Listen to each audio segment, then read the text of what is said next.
मेरा नाम दीपक है, सिविल डिफेंस से चीफ वार्डन हूँ। और आगार डिपो से हमारे स्वयंसेवकों की डिमांड की गई है जिसमें कंडक्टर के पद पर नियुक्ति दी जाएगी। इस उद्देश्य से हमें इस कोर्स के बारे में पता चला और परिचालक के लाइसेंस के लिए फर्स्ट एड का कोर्स जरूरी होता है, जो कि डिस्ट्रिक्ट क्लब बूंदी द्वारा, रोटरी क्लब बूंदी द्वारा किया जाता है।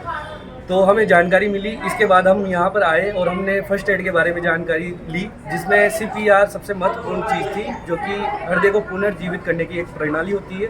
इसके अलावा कई ऐसे टॉपिक सीखे हैं, जैसे कि जलना, घाव, सूजन, हड्डी टूट के प्रकार ये क्या होते हैं, ये सब जानकारी हमें यहाँ दी गई है। और इसके सर्टिफिकेट के बाद हमें आरटीओ द्वारा एक लाइसेंस बनवाना होगा, जिसका वहाँ हमें शुल्क देना होगा। परिचालक का एक लाइसेंस बनता है जिसका शुल्क हमें बताया गया है कि 1200 रुपये पर व्यक्ति का शुल्क रहेगा, वो दलाल के द्वारा बनता है। तो ऐसी जानकारी हमारे बीच में है। क्या आप लोगों को कोई आधिकारिक जानकारी मिली है इसके बारे में कि आप लोगों को ये शुल्क 1200 रुपये देना है? जी नहीं, ये सिर्फ दलालों के थ्रू जानकारी दी गई है, आधिकारिक सूचना हमारे पास मिली है। आप सभी युवाओं को क्या इस चीज़ की जानकारी है कि प्रोसीजर कैसे करना है? जी सर। नहीं सर। किसी ने आपको बताया कि इस प्रोसीजर को कैसे किया जाना चाहिए? नहीं सर। सिर्फ आप लोगों को फर्स्ट एड ट्रेनिंग के बारे में जानकारी है कि फर्स्ट एड ट्रेनिंग कैसे करनी है, लेकिन इसके बाद आप लोगों को इस सर्टिफिकेट को कैसे आवेदन करना है, इससे संबंधित दिशा निर्देश कहीं उपलब्ध हुए? इस समस्या का समाधान निकालना जरूरी हो गया था। फिर आगे युवाओं को घूसखोरी, भ्रष्टाचार और दलालों के चंगुल से बचने के लिए ट्रेनिंग में बिठाया गया। संबंधित ट्रेनिंग से अवगत करवाने के लिए महिलाओं को प्राथमिकता में लेते हुए सबसे पहले महिलाओं को टेम्परेरी कंडक्टर लाइसेंस संबंधित प्रोसीजर से अवगत करवाया गया। परिवहन सेवा पोर्टल पर जाकर के किस प्रकार से इन्हें आवेदन करना है, कौन कौन सी ज़रूरी जानकारी इनको होनी चाहिए, कौन कौन सी गलतियां नहीं करनी है, किस ऑप्शन पे जाकर के कैसे क्लिक करना है, पीडीएफ को कैसे अटैच करना है, कैसे डॉक्यूमेंट कंप्रेस करना है, ये सभी जानकारी और ज़रूरी दस्तावेज गाइडेंस के लिए एनजीओ पर अपलोड वीडियो का लिंक, यह सभी इन्हें समझाया गया और बताया गया।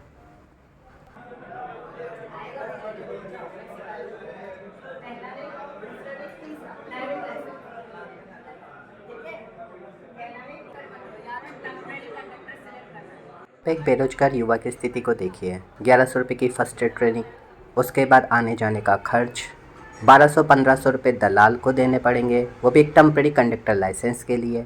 फिर इसके बाद एग्ज़ाम की प्रिपरेशन का खर्च, अभी भी फॉर्म नहीं भरा है, फिर फॉर्म भरने का खर्च और एग्ज़ाम देने का खर्च, यह सब कुछ ज़्यादा नहीं है। दलाली के पैटर्न से परेशान होकर एक युवक ने अपने साथ हुई आप बीती साझा करी। आइए सुनते हैं।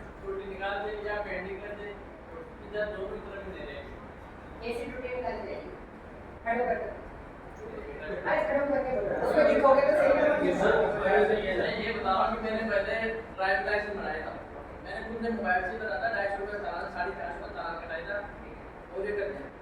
फिर मैंने पेपर दे दिया, पेपर में पास हो गया। फिर मुझे वहाँ पर बताया गया चला जाने के लिए, मैंने एक बार गलती हो गई, दोबारा गया, दोबारा गलती हो गई, फिर मुझे दलाल के पास से करना पड़ा। और फिर ये है, अभी इसमें यही दिक्कत आएगी, अभी इसमें है ना, मैं खुद भी कर सकता हूँ इसको, लेकिन इसमें ये दिक्कत आएगी, वो पे पेंडिंग रहेगा। इधर टाइम बेस नहीं हो पाएगा, इसमें बेसिस समय नहीं देना है। अगर आप बता दें तो देखा आपने इनकी समस्या सुनी कि भाई ये इन्होंने सेल्फ सीखा, अप्लाई किया, वहाँ पे जब टेस्ट देने के लिए गए तो इनसे उस टेस्ट के पास करने के लिए इनको गलतियाँ बताई गई कई बार और रिजेक्ट कर दिया और इनको फिर दलाल की जरूरत पड़ी। अब ये उस एक्सपीरियंस के बेस पे अपने साथ सबके साथ ऐसा कोई ना कोई एक्सपीरियंस है परिवार में कि ठीक है गलती निकाली जाती है और फिर दलाल के चक्कर काटना पड़ता है, यही बात है। अब मैं आपको एक चीज बता दूं कि आप लोगों इस एप्लीकेशन को फाइल करने के बाद कोई टेस्ट देने नहीं, तो दलाल की जरूरत और अधिकारियों के चक्कर काटने की जरूरत खत्म। आप लोगों ने जैसे ही एप्लीकेशन फाइल किया आपका फॉर्म भर जाएगा, ओरिजिनल डॉक्यूमेंट लेकर के आरटीओ ऑफिस जाने पड़ेगा, वहाँ पे आपका डिजिटल फोटो और सिग्नेचर होगा, सिर्फ ये काम होता है। अगर आपने ये पूरा प्रोसीजर सही किया है तो कोई फीस को नहीं, ठीक है, कोई नहीं रोक सकता। बेटा जब आपने कोई कमी नहीं छोड़ी तो वो गलती कैसे करेगा। एक स्टूडेंट का मेरे पास आया था कि उससे आरटीओ ऑफिसर ने टेस्ट ले लिया। क्या टेस्ट लिया कि उसने चीज पूछ ली ऑफिस में बुला के कि आपने जो फर्स्ट एड ट्रेनिंग में सीखा है वो क्या सीखा। अब आप लोगों ने 4-5 दिन की ट्रेनिंग की है तो इतना तो बोलने की आप में सामर्थ्य आ ही गई होगी ना कि हमने क्या सीखा, सीपीआर कैसे देते हैं, कितने दिन की चोट लगती है, कोई डूब जाए तो क्या करना है, कोई जल जाए तो क्या करना है, इतना तो बोलना सीखती है। कौन सा आपका पर ड्रिप चढ़ा के ऑपरेशन करके सीख रहे हो आप, ऑपरेशन कर डॉक्टर थोड़ी बन रहे हैं आप तो सिर्फ हेल्प करने के लिए तैयार किया तो इतना तो आप बोल ही दोगे। अब आपने जो मैंने आरटीओ ऑफिस में जाकर के पूरा प्रोसीजर पता करके इस प्रोसीजर को हमारे एनजीओ के यूट्यूब चैनल पे भी डाला है पब्लिक, और फिर उस प्रोसीजर में आने वाली दिक्कतें सॉल्यूशन भी किए हैं। मैंने खुद अपने पास हाईवे वेहिकल का लाइसेंस अप्लाई करा है। अभी गए फ्राइडे मंडे को मैंने अप्लाई किया था और आज ही शुक्रवार है, आज मेरे को लाइसेंस वहाँ से मिल जाएगा।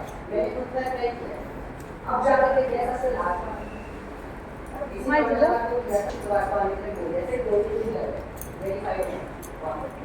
ये भूमि जिले की बात है। आप जिसकी जिले से संबंधित हो वहाँ से भी यही है प्रोसीजर। तो आप लोगों को ऐसा नहीं सोचना कि अधिकारी आपको परेशान कर लेगा, अधिकारी ब्लैकमेल कर लेगा, एजेंट की बात आएगी। आप एक स्टेप सिखा करके जाओ, जिसको नहीं आए मेरे से स्टेप सीख लेना, ठीक है। आपको कोई भी दिक्कत आए आप हमारे को चीज बता देना कि ये चीज हो रही है मेरे साथ। इतना बता देने के बाद तो कोई दिक्कत आनी नहीं है, पर इंसान है, तरह तरीके के लोग हैं, आप लोगों के साथ हो सकता है कोई नई तरीके की समस्या आए। अभी और जो परेशानी आती थी मैंने आपको बताया। अब इसके अलावा कोई नई परेशानी आएगी तो आप मेरे को अवगत करा देना, मैं आपको वो चीज क्लियर